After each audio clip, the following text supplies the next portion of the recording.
Tēnā koutou katoa. Ko whai Amaral toka ingoa, and as you've just heard, I'm also the CEO for Youth Town. But I am also a PhD student, so I have to say this is very intimidating because usually in my past I would have had the lecturer standing here and I'd be there in the group like you. So this feels a little bit different. So my topic for today is Dare to Dream, What I Do After School. And I thought I'd sort of speak briefly a little bit about what qualifies me to talk about this. Firstly, it's a deep passion of mine, so I've been looking and studying and researching in the youth space for probably the last, it's a long time now. I'm getting older and I realize. So my first degree, which was in psychology, my master's thesis was around this topic, career indecision and depression. And I was quite shocked to find that these two things were quite closely related. And that was the beginning of a journey. And I've done a lot of weaving and a lot of ins and outs. But I'm back at this journey again, doing my PhD with AUT. So I'm currently a student with them. And obviously, I happen to have this amazing job, which allows me to work alongside young people as well and hear from them in terms of directly what they're feeling and how they're going through their journeys. So I've put up a YouTube video, which is going to play after this slide, thanks to the very kind technicians, because I was a bit technically challenged and I couldn't make it work. So he helped me with that. But it's from a competition that I entered this year, which is called the 3MT. It's a 3-minute competition for students across the world. I was quite surprised to hear it's a bit of a global thing. But I was a finalist for the AUT PhD student group, and the video that I'll play for you afterwards kind of was a really intense way of me having to present my research in lay terms within 3 minutes, and captures it hopefully in a way that's a good starting point for today's workshop. And as I've mentioned, I'm really passionate about young people. I'm passionate about understanding what barriers they face. I'm also equally passionate about finding solutions and holistic ways to help them better on their journeys as they go along. So have a look at this video. This was the official slide that had to go entered into the competition, and that was judged, and as I said, I was a finalist. Dare to dream. What do I do after school? We start out asking our children, what do you want to be when you grow up? And they believe they can be anything and do anything. As they approach leaving school, we change that question to, what will you do after school? What's your plan? What decision do you have? Leaving high school is a challenging and difficult time for some of our young people. The pressure rises, and it is less about what they dream of and more about what they believe is within their reach or possible. My research focuses on the interrelationships between career decision-making, negative thinking, and depression, along with understanding the impact of sense of control over the internal and external environment, and capability, or what they believe they can do. Up to 60% of our young people experience symptoms of depression before they leave school. This is our silent epidemic. My research focuses on these relationships in understanding what more support can we provide for our school leavers. First, I conducted a full scoping review across multiple databases to examine the extent of the research. Of 500 studies initially indicated, only 9 since 1990 could be included, as they investigated career indecision and depression or negative thinking specifically in high school students as they left. These studies showed that there is a strong and direct relationship between career decision-making, negative thinking, and depression. Positive interventions at the schools that assisted with employment decision-making, control over their exams, and positive transitioning resulted in improved overall mental health and reduced depression. I then conducted my own research and collected data from over 300 randomly selected school leavers in New Zealand, investigating the levels of career indecision, negative thinking, and depression. My results show alarmingly high levels of depression. Many of the students were well above the cutoff scores for symptoms of depression, with over 46% of the students above the mean score. Most of the young people were undecided, and there were high levels of negative thinking. Schools and tertiary institutions need to be better equipped to support our young people as they transition from school and make decisions around their future. We can help our young people, both with their fears, their emotions, and the next step decisions they need to make as they leave school. My research supports the call for integrated counselling, both in personal and vocational support, in schools and institutions of higher learning. We need to support them as they transition, not just in the process of understanding what to do after school, but also about how they feel about their future.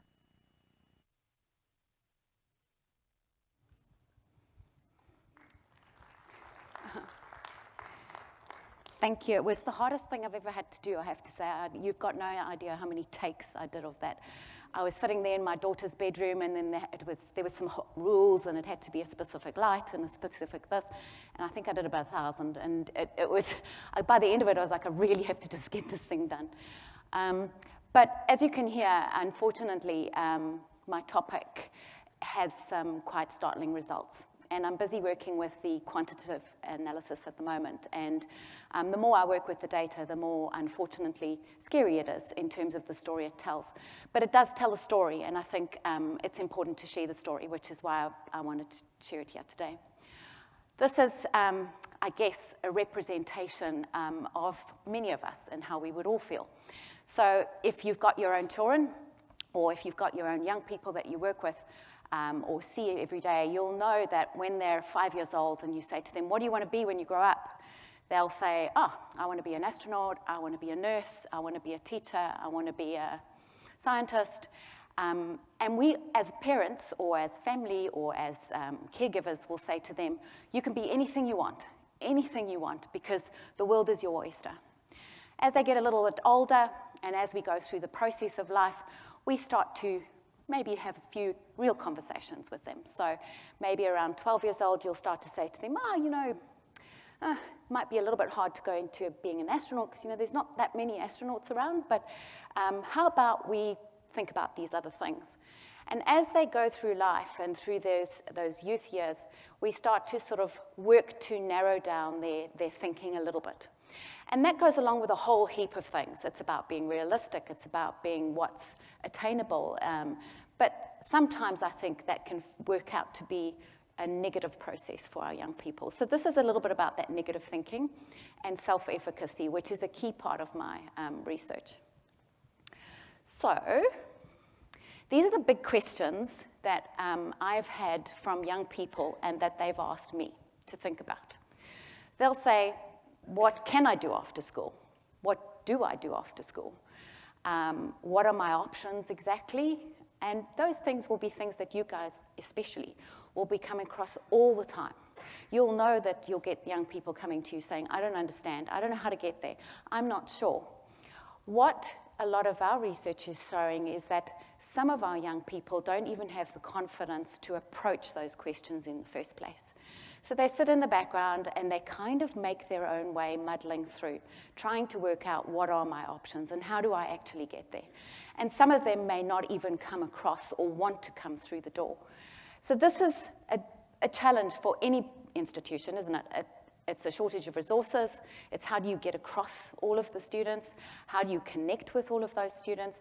And when you're doing those connecting conversations, what and how do you also deal with the level of emotions, anxiety, and worry, which are all things that are happening for these young people at the same time?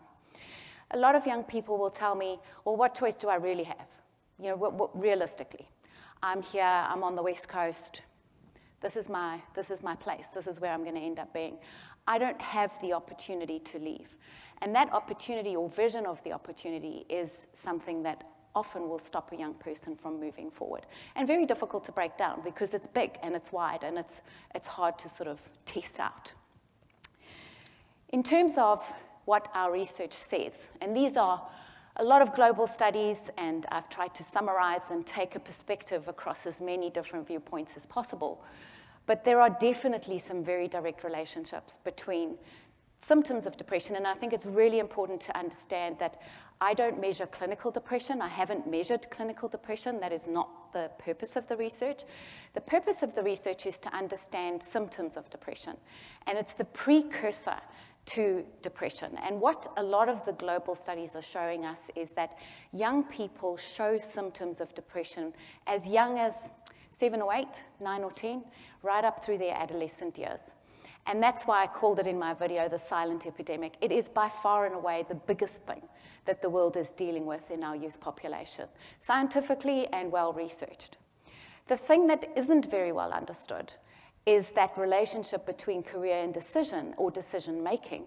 And for me, it's also I'm sure you will all know this as well, career decision making isn't just about that one decision you make. It's not about that one thing that you pick or that career pursuit that you might not even know you have. It's this process of moving across and moving through your journey as a school leaver and into whatever is next, whatever that looks like. So that can be an OE, it can be a trade, it can be university, it can be a job. But that transition process is one of the biggest processes that our young people face. It's the one big unknown. And often when I ask adults, I sort of go back to them and say, how did you feel when you were 17? Do you remember? Do you remember how you felt? Not what you were doing or where you were, but how did you feel when you were in that zone of, oh my goodness, I've done 12 years of school or 11 years of school, and my timetable was mapped out for me, my place was mapped out for me, my journey was sort of set out in most detail that I could have. I'm now sitting in this position of, I've got to figure it out. And I've got to decide what's next. And that pressure, we don't realize what we're putting onto, I suppose, our young people when we keep saying to them, yeah, but what are you going to do when you leave school?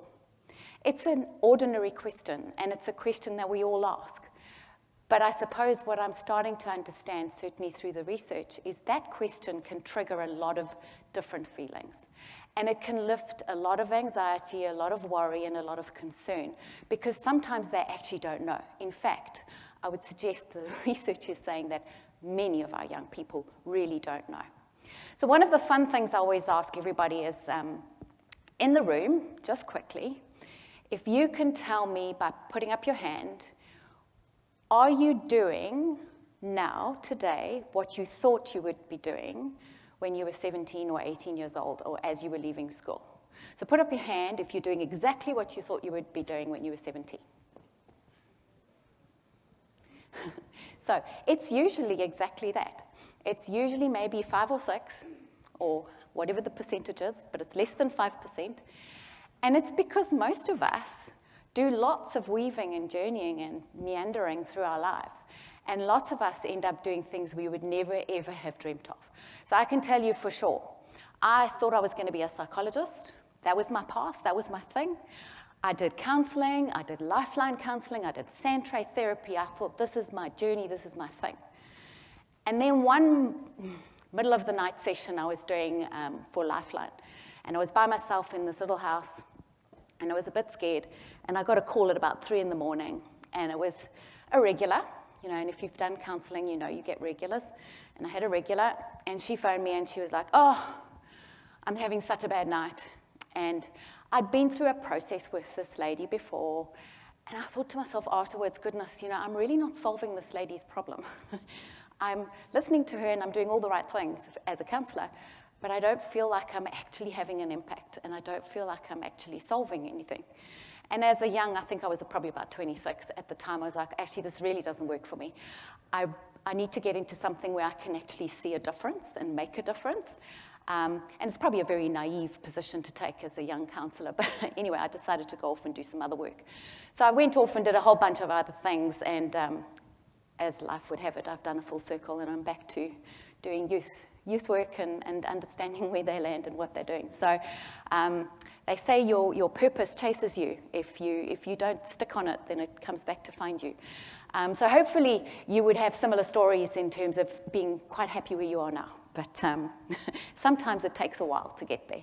And our young people kind of leave or go through life thinking, I need to make this call. Like, I need to have this plan set down. And I can't figure out what's going to happen if it's not that. So what happens if it's not that?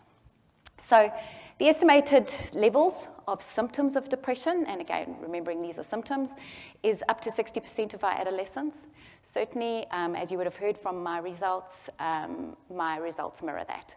The questionnaire I used to measure the depression is a general questionnaire. It's used across the world, very widely supported, valid and reliable questionnaire, and it specifically looks for symptoms. It doesn't look to clinically diagnose, which is not the purpose of it. But it is the leading cause of, or disease cause of burden listed by the Ministry of Health. So quite particularly, it's quite an important thing for us to tackle. And I think here in Aotearoa, we know that. So this is another thing that's, I'm sure, very much on all of your radars. I found it really interesting. I haven't heard the term school refusal being used in New Zealand, but interestingly enough, it's a term that's being used in Australia quite widely. And it is basically talking about young people that are in the gap between, they're not truants, they are not in the disengaged space necessarily, but they're starting to get into that space of disengagement. And they're starting to talk about, I'm refusing to go to school, I'm choosing not to go to school, and what's going on. So I won't read all that, but this is a real presentation of a young boy who's basically just saying, I can't go to school anymore. Now, this is a little bit to do with COVID, and of course, we've got our own very real experiences with that. And attendance levels in New Zealand, of course, are incredibly low in some areas. So this is, again, a direct excerpt from my data that I've picked from schools in New Zealand. This was anonymously done. I had the support of a number of schools across Aotearoa, which is really wonderful that they supported me on that, but it means that I have a really good representative sample. So it's about 300 students. I have a really great demographic representation of Pacifica, Māori, and European students. And the basic story behind this particular graph is the more undecided the student is, the lower the self-efficacy. Now, most of you would say, well, yeah, of course, that makes complete sense. And of course it does. But what is interesting for me in my research is that nobody's put together these symptoms of depression with career indecision, or the process of decision-making, alongside self-efficacy, with the umbrella of a sense of control of their barriers and their personal mastery. So it's quite a unique study in the sense, and of course, as many of you will know, if you're going to do a PhD, you have to do something that's uniquely contributing, otherwise it's not worthy. So it is uniquely contributing in that I've taken those wider variables. But for me, what is really interesting is that a lot of research goes in the direction of saying self-efficacy and career decision-making sits together, and a lot of research goes in the direction of saying depression and self-efficacy goes together.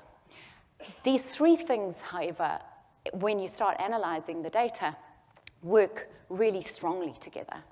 And what really happens is that if I'm undecided and I also have a sense of low self-efficacy, my chances of developing symptoms of depression are just that much higher.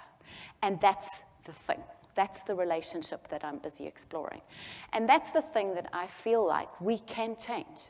So I do feel like this is the one thing in our world that we could probably work with, and that we can work with our young people to improve and work alongside them in terms of developing those points around self-efficacy. And how can we steer them away from that pathway of developing those symptoms? Because the reality is when those symptoms are there and they start to be developed, they can be exacerbated over time.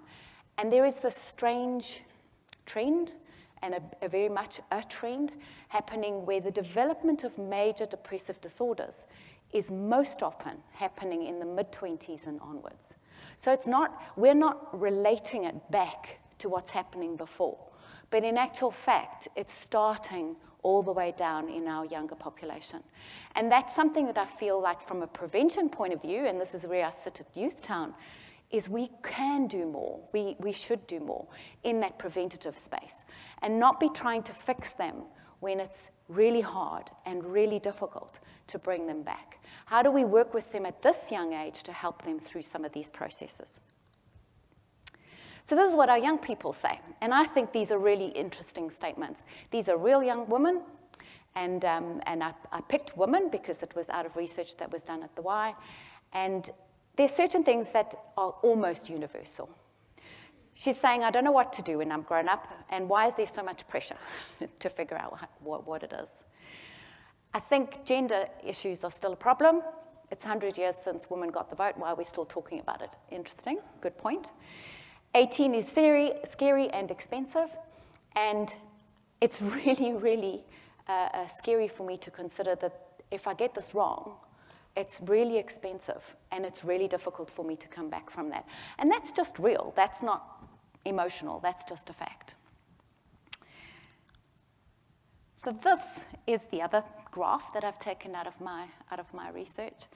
And as the young people are getting more undecided, so their levels of depression or symptoms of depression start to increase. Unfortunately, this is on the scale as severe. So this isn't just a little thing, it's actually quite a big thing.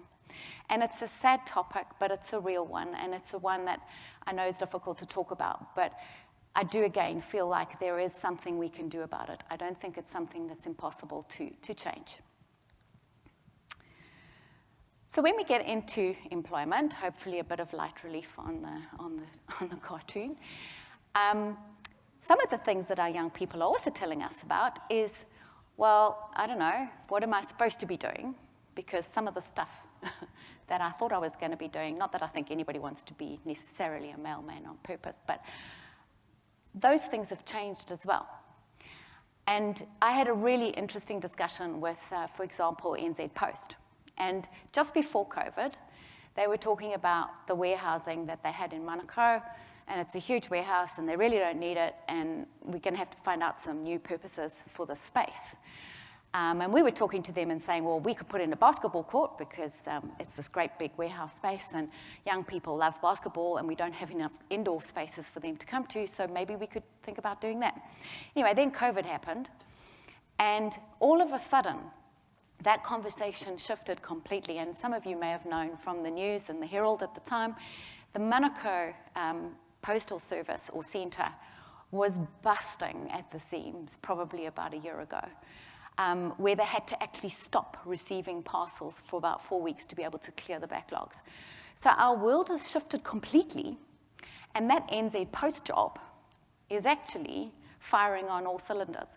They can't get enough vans, they can't get enough space because everybody's doing such a lot of online shopping. So the world's just changed. It's just shifted into a new direction. And one of our challenges, I guess, in this space is understanding all of the variety of all the different things that have changed and all of these new jobs that are coming up and all of the shifts and things available for our young people and how those pathways can just meander.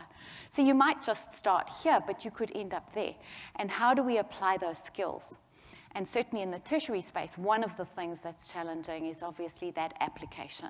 Yes, you've been schooled in this way, but you could do this, or you could do that. Or how do you apply what you've learned into a new space and take it forward for generations to come?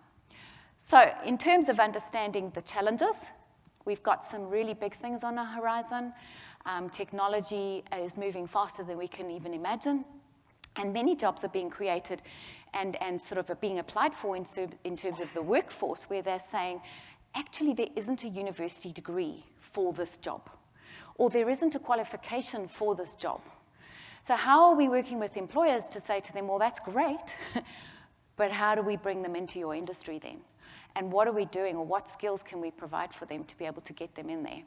And working alongside employers and working alongside tertiary and working alongside schools is that whole ecosystem, which we're working, hopefully, in time to address that can be a more collective approach into this one world view of a young person and how they or what they're facing. So disconnectedness and a low sense of belonging at school, again, a lot of you will know this. You're in the space and you see it every day.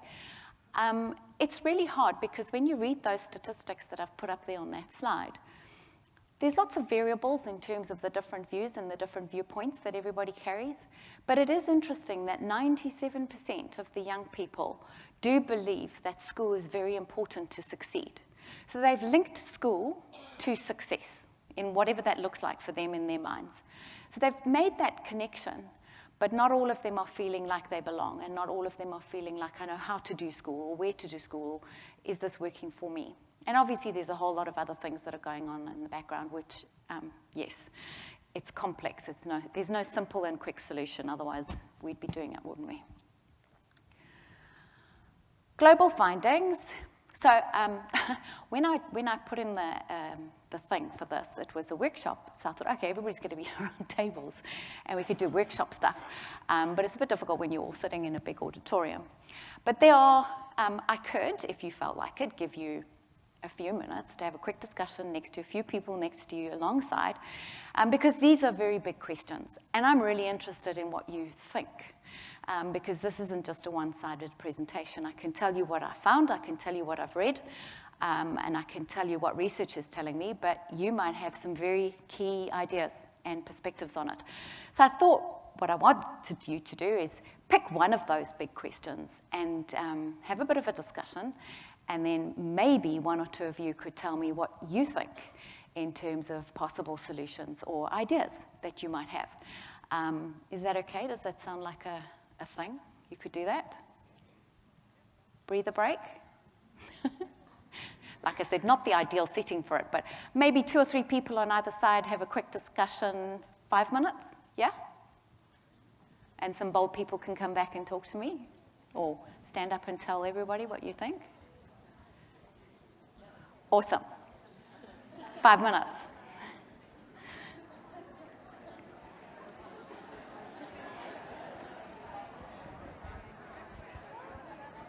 Cool.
awesome. Oh, you did that all by yourself. So, does anybody feel like they could share? Any question and response? Yep. We're just discussing the idea that they need to have a reflection back to themselves of somebody who doesn't look like us. You know, giving them feedback about what happened in their first year of university, or when they started plumbing and they hated it, or, you know, the courage to quit, the courage to understand that this happens to a lot of people and it's not just them, but not hearing from the 50-year-old woman, you know, that they Absolutely. that mentoring, that reflection back. Yeah. People like me. Yeah, yeah. Anybody else? With the University Ambassador Program works out really, really well. I don't know what the others will get out. We're all girls involved, and there's still kind of this benefit to volunteer personally, and it's really nice when one of them comes back as that particular university ambassador, and they talk about all the things that we forget about. We have forgotten about. Yeah.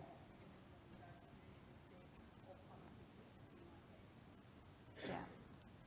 And helping them to know it's okay to change your mind and it's okay to change direction. Yeah, yeah. Yeah. I work in a PT sector, but I have a daughter who's in as well. I was reflecting on it as that pressure to choose the subjects and things like that. You want to start that quite early in your high school Yeah. journey, and you know you can't do this now because you didn't take that subject, and you're like put in a box quite early, well before you even thought about what it is you want to do. Yes. And probably a very, very big, big topic, but a big barrier for a lot of young people. When they suddenly hit year 12 and it's like, oh, I don't have the subject I needed to be able to do what I wanted. Then something that careers even, I work with the psychology, and that is the most nice question. I want to be a nurse, what subject do I need to take in year 11 or 12? Yeah. And it's true. I mean, if they don't have that subject, they can't apply to nursing straight after school. There may well be many other pathways, Yeah. but that's very complex. And expensive. So if you're taking a student loan, of course, and trying to do like 3 things before you get to the end thing is expensive. Yeah. The other side of that is actually unpack what does success mean, Yeah. and so understanding the different steps to, looking at the subject of the whole concept around that, and in the health sector, that is still meaningful to successful is to understanding what success means to them, Yeah. so they can relate back to their goals and things on that school. Yep. And that whole conversation. So I suppose what this often leads back to is it's an integrated or ecosystem approach rather than here you are in your channel and you know we'll solve this, but we can't solve everything on the side. Put value each step. Mm. Yeah, yeah, absolutely. Yeah. I'm going to stop asking our school leaders what you're saying. Yeah. Wow. I'm going to start asking them, how do you feel about this shift? Is that something that really resonated with me about the stress that's causing me? Yeah, I know, all good. I had a really cool group of young boys in South Auckland, and your point around being the 50-year-old Pākehā female, but they're all kind of 17, 18, and I did my focus group with them, and they were really kind in saying, yes, okay, you can come and ask us some questions. So the first sort of 20 minutes was very much, nope, yep, nope, yep, and I was like, okay. I need a little bit more than that. So we took out some pizza and we started to talk a little bit more. And I asked them a question and I said to them, what would you choose to do after school right now? And they all sort of said to me, a job. So it was interesting because one said a job and then the next one said, yeah, a job, and a job, a job. So 15 of them came back and said, a job. I was like, okay, that's great. What sort of job? And they were like, well, just a job, just need to make money. I was like, okay, any job at all? Yeah, I don't know, just as long as it makes money. All right. And then I asked them and I said to them, imagine that there were no barriers, there was nothing stopping you. There was just what you thought you'd want to do when you leave school. So not what you think you can do, but what you would really want to do when you leave school. That thing you really love, what's that? And it was a completely different conversation, and it was a very sad conversation on the one hand, because they were saying things like, the one young man said to me, I want to be a plumber. I thought, okay. The other one said, I want to work on high performance cars. The other one said, I want to be an engineer. The other one said to me, I want to be working in a space where I can do coding. I really enjoy gaming. Not one of them gave me something that was extraordinary or way out of the box or completely out of reach in terms of what a normal or young or 17 or 18-year-old young man could possibly do.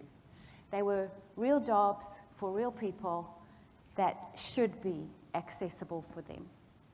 And when I asked them afterwards, what makes you think you can't do those things? It was things like, I don't have the right subjects, I can't get UE, I don't have the money, Dad's in the gangs, he wants me to come work for him. It was just stuff.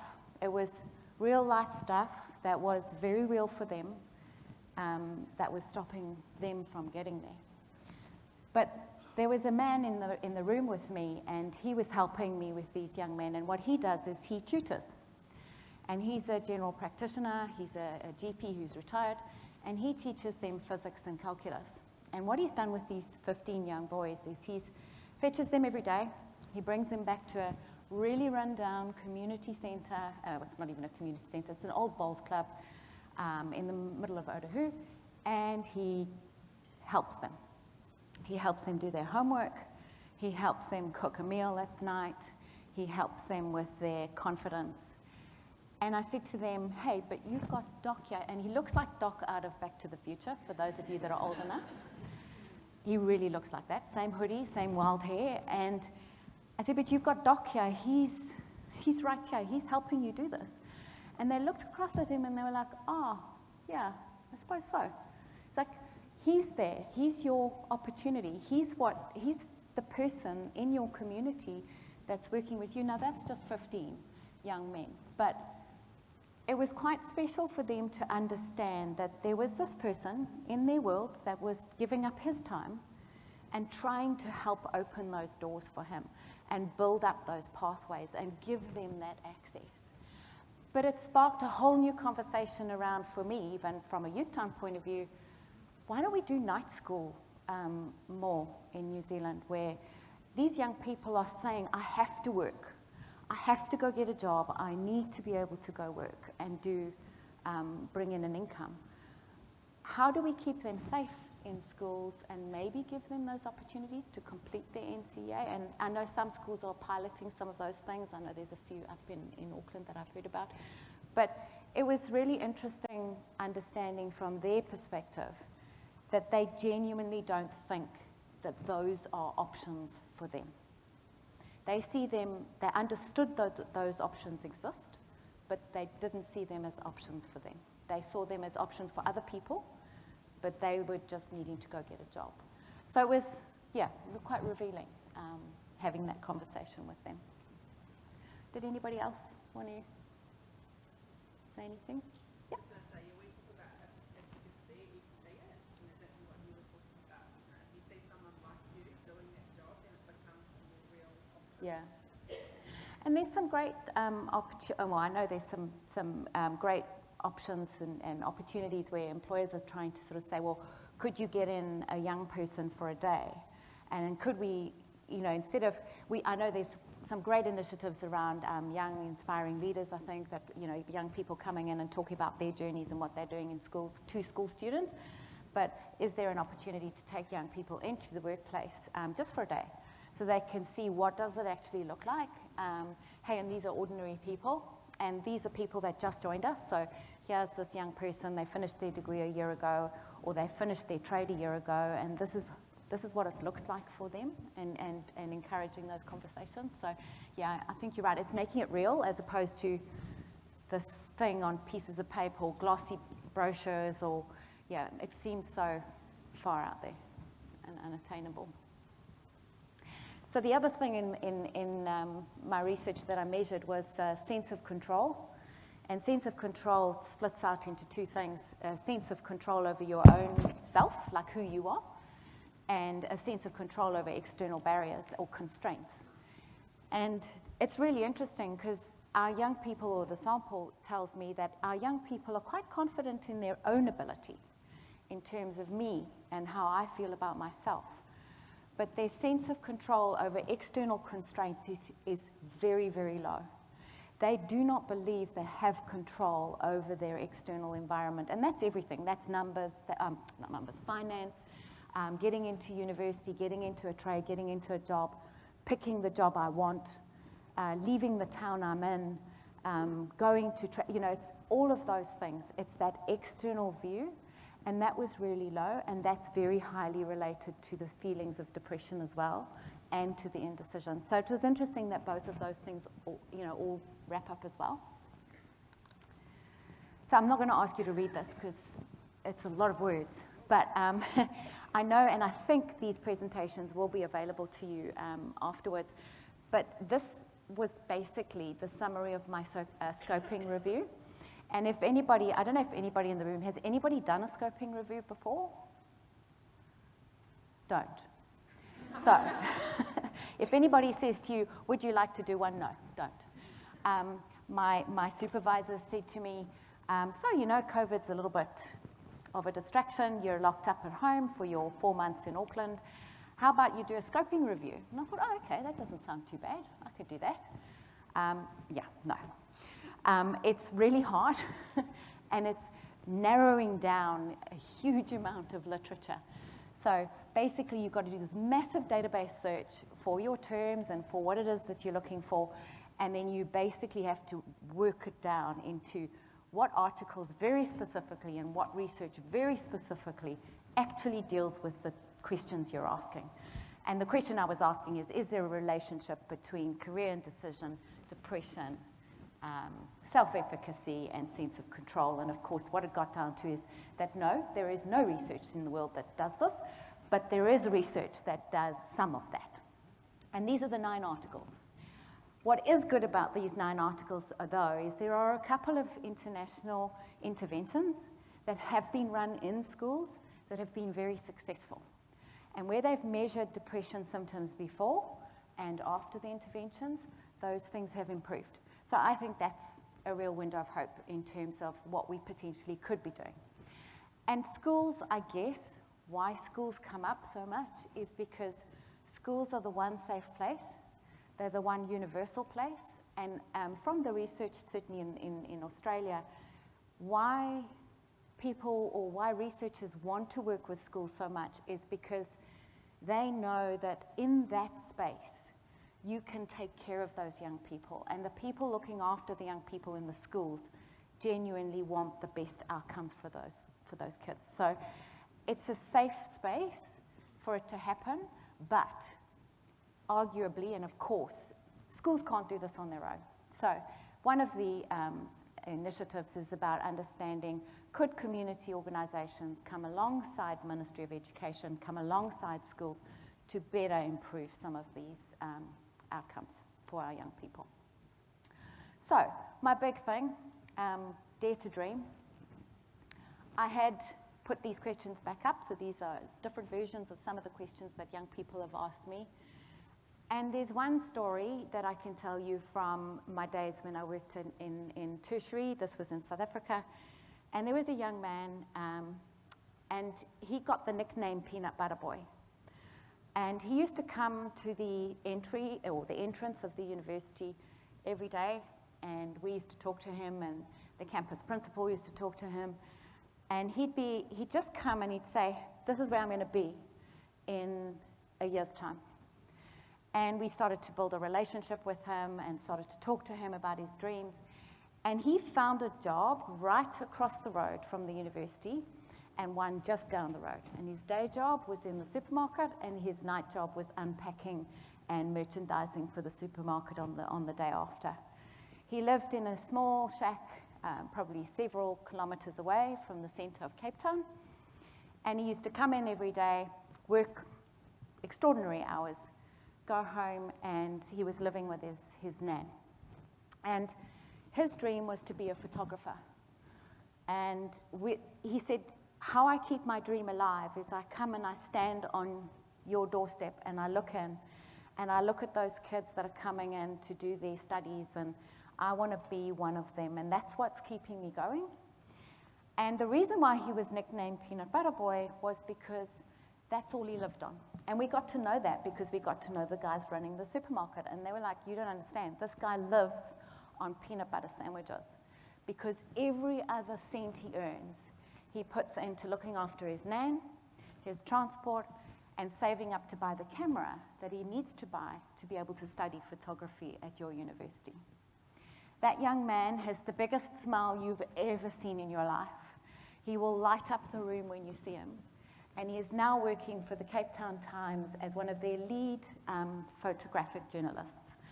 And it's a beautiful story about one man that just needed a few catalysts in his world to help him on his way and to just open a few doors. So by getting to know him, we got him a job at the university, and he was the student advisor. He was the best student advisor ever because he had this amazing personality and the hugest smile. And we did a deal with him where he worked back his studies that way, so he wasn't under financial pressure to do his studies. But it's a real heartwarming story of you can make a difference, and even if you make a difference in one person's life, it's huge.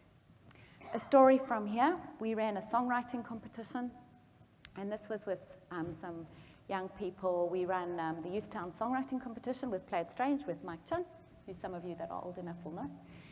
And we run it every year, and it's been getting bigger and bigger, and we run it in the schools. And one year, we had a music teacher get in touch with us who said to us, I just need you to know that you opened the door for a young woman where she contacted me on the day that you contacted her, and this wasn't me, this was Play It Strange, who contacted them contacted the school and contacted this young girl to let her know that her track had made it onto the Youth Town album. And they said, you've just changed this young woman's life forever. Because she sat down with me afterwards and she said, I was going to take my life, but I chose not to. Because you saw something in me and you recognized it. So again, sometimes we don't know that one little conversation, that one piece of positive recognition, that one uplifting moment can really change a young person's life. And it's that keeps us coming back every time. So dreams can be real. Wrapping up quickly, COVID-19, I didn't want to spend too much time on COVID because I think everyone's exhausted with COVID. So, but there is a reality, and there are some barriers that have come up as a result of COVID, and we know all that.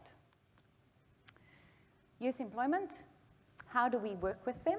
So I didn't know there was such a thing, but there is. So a fear of work, and hopefully we can help our young people overcome that. I don't think that's a thing, by the way. That was just hopefully helping you breathe in your minds. I was told as a young university student that students have the capacity to concentrate for about 7 minutes, and then you need to crack a joke or do something, otherwise they fall asleep. So involving everybody as a community and going back to that ecosystem opportunity, is there an opportunity to build an ecosystem around our young people to better support them on this journey, even if it's just in the lightest of way, in terms of maybe, like you said, instead of saying, what are you going to do? What's your plan? What's your plan? Hey, how do you feel about next year? How are you journeying in this way? And do you realize that none of us knew what we were doing when we were 18? Because most of us didn't. And then this is probably the thing that I spoke about right in the beginning. Transitioning is actually a really big thing. And they look forward and they see this big black hole. This thing of, I'm 18 now, and I'm expected to be this adult that's got it all together, and I really don't. And I really don't have a plan, and I'm really not sure of what to do. And there's too much coming at me. And I suppose what's happened with the pandemic is it's exacerbated some of that as well. So Youth Town, we're doing a bit of a walk alongside young people with youth employability, and it's a license to work program, and that's something that out of interest, I thought I'd put to all of you. I also sit on the steering committee for Driving for Change, which is around driver's license, and understanding that that's probably another really big barrier for our young people in terms of entering the workplace. And things that should be easy are not easy. And I know that there's some journeying along in terms of should driver's license training be available in the schools? Could we be more available in the schools? But then are we asking the schools to do things that's really outside of their skill set? So how do we work with community providers, potentially like a Blue Light, who really understand how to train young drivers, and maybe again come with that more collective approach. So this was just one example of could community come alongside schools a little bit more, instead of us all being in our silos and on our lanes. But looking after our young people, if we've all got the same objective, we could probably get to that outcome a little bit better if we were working together. So that's it. The program runs about 20 hours and then working alongside employers, but you can look all of that up. And finally, to wrap up, I thought as a matter of interest, you may wish to look at this and consider this, but I'm quite keen to leave on a hopefully more positive note. We do have a commitment to our future generations. They're a growing population. The youth population of Aotearoa is growing, and by 2032, in another 10 years, our youth population between the ages of 20 and 35 is a big one. So what are we doing to help them succeed and thrive as they leave school, and what could we do to improve, and what commitments do we have to them to work alongside them and help them build? So I'm thinking those are some ideas, but they're collective ideas, and it's just my thoughts that I've taken from some of the community groups that we've worked with. But I thought it might be something nice to leave you all with. And finally, hopefully we can put a cross through those things. So could we put a red line and a red cross through these really difficult processes that our young people are facing, and help them overcome those challenges, which are very real for them at this stage? That's me.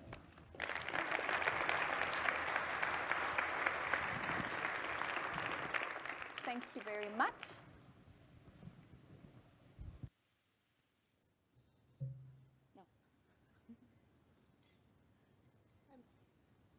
Just before I do the thank yous, are there any questions from the floor for Faye, or any comments that people would like to make? Yes. So I've got to ask a question in terms of your research.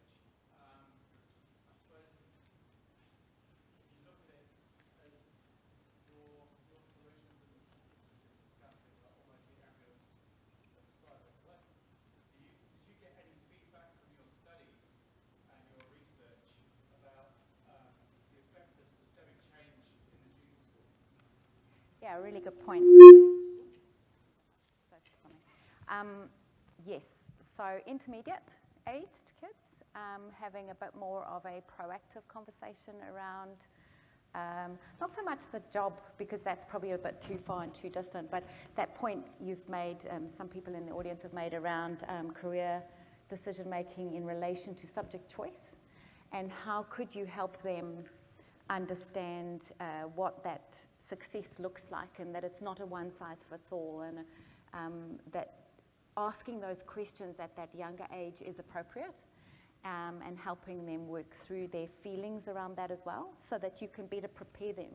So that prevention work is really opportune, and even in year 9 and 10, taking an opportunity to work with them.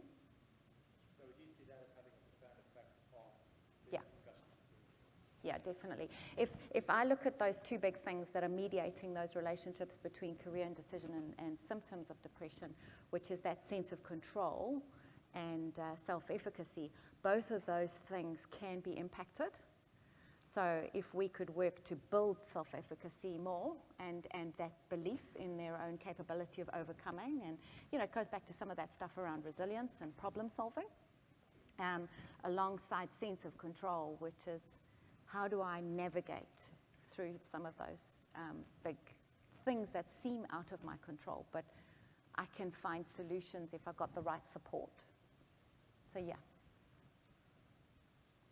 And I'd like to think that it would be more productive to have that prevention work done than, as you say, the ambulance, which is expensive and often can be too late or very long in terms of its reparation process. So yeah, working sooner, younger, better.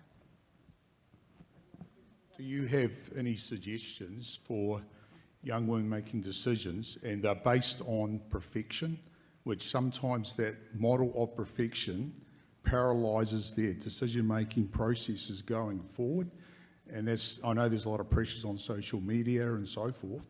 Have you got any suggestions how to unpack that with a student? Thank you. That's a good question. Yes, so there's quite a lot of, Bandera's done quite a lot of work on that perfection and that sense that that is the only thing that I can attain, is the sense of perfection. I think it is about unpacking that, certainly from what he says, it's about understanding that mistakes are real, and it comes back to, I think, some of that role modeling that was spoken about in the beginning, which is helping young people understand that it's okay to make mistakes and that you can learn from mistakes, and even not even calling it a mistake, but that ability to it's not to take risks, but it's to be able to push yourself out there without the risk of falling. And that's often what perfectionist behavior does. It stops you from taking anything or any decisions or choices that you feel may put you at risk. So it's about helping them understand that that's okay, and it's okay to fail, and it's okay to not be good at everything. But it comes back to probably that more holistic perspective, which is we're whole human beings and we're working with whole human beings. And so as soon as we try and go into one channel with them, we're probably going to find it quite difficult to solve. It's not a very easy thing to deal with, though, so it's quite a long one. Just aware that time is running out, but we've Yes. got one more question up Peter. front. Instead of making the young people feel that society owes them a job, perhaps we should be training them to become micropreneurs or solo business people. That way, instead of asking what do you want to be, what sort of jobs are you going to create? Yeah. That way it gives them a sense of control and perhaps lead to less career indecision and corresponding depression that you talked about. Yes, so I suppose it's acknowledging that. Certainly when I grew up, it was all about you'll go to university, of course you will, that's all you'll do, because that's the plan. And for some, growing up, that is the issue, and then if they can't get there, what is after that? So it is working with our young people to say there are many, many things, and there are many opportunities, and there are many ways to navigate the world. And you can be an entrepreneur, you can be a tradesman, you can go to university, there are many ways to get there. You can even be an older student. So you can go away and work and come back. Not the easiest thing to do, of course, but